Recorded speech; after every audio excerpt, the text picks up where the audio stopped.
दोस्तों, आज की कहानी है राजा नर्ग और कर्मफल का रहस्य। यह कथा बताती है कि कर्म का फल अवश्य मिलता है, लेकिन गलत कर्म करने वाला भी अपने कर्मों के लिए उत्तरदायी होता है। बहुत समय पहले एक महान राजा थे, राजा नर्ग। वे अत्यंत दानी, धर्मात्मा और प्रजावत्सल थे। उन्होंने अपने जीवन में हजारों गायों का दान किया था। उनके यश की चर्चा दूर दूर तक होती थी। एक दिन अनजाने में उनसे एक भूल हो गई।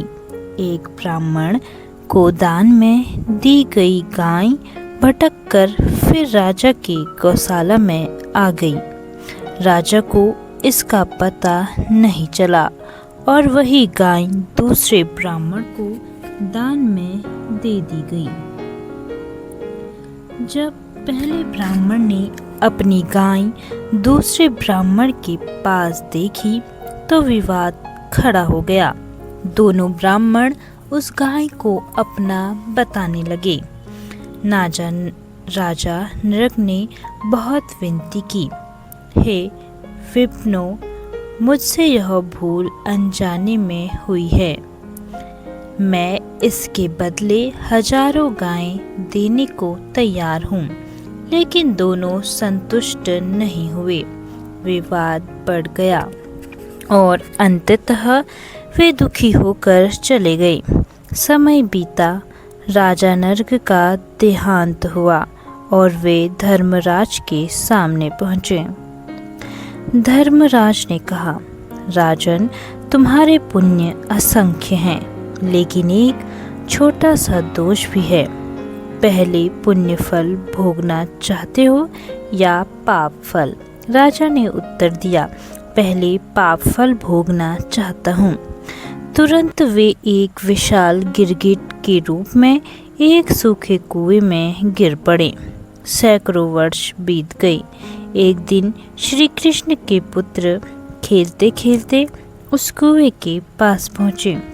उन्होंने विशाल गिरगिट देखा और भगवान कृष्ण को बुलाया।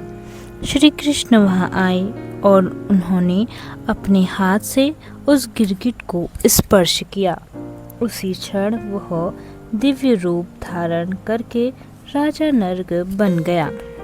राजा नर्ग ने हाथ जोड़कर कहा, प्रभु, मैंने जीवन भर दान किए, धर्म किया, फिर भी एक छोटी सी भूल का इतना बड़ा फल क्यों मिला?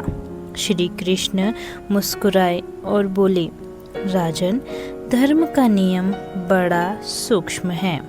अच्छे कर्म कभी नष्ट नहीं होते, लेकिन भूल का फल भी भोगना पड़ता है। इसीलिए मनुष्य को हर कर्म सोच समझकर करना चाहिए। राजा नर्ग ने भगवान को प्रणाम किया और दिव्य लोक को प्रस्थान कर गए। कथा की सीख: पहला, कर्म का फल अवश्य मिलता है। दूसरा, अनजाने में हुई भूल का भी परिणाम हो सकता है। तीसरा, अच्छे कर्म पाप को मिटाते नहीं, बल्कि अपना अलग फल देते हैं। चौथा, इसीलिए धर्म, सावधानी और सत्य का पालन करना चाहिए।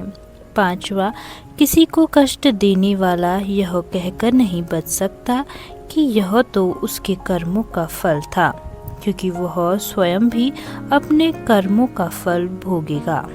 यही कर्म का गुप्त रहस्य है। हर व्यक्ति अपने कर्मों का उत्तरदायी है।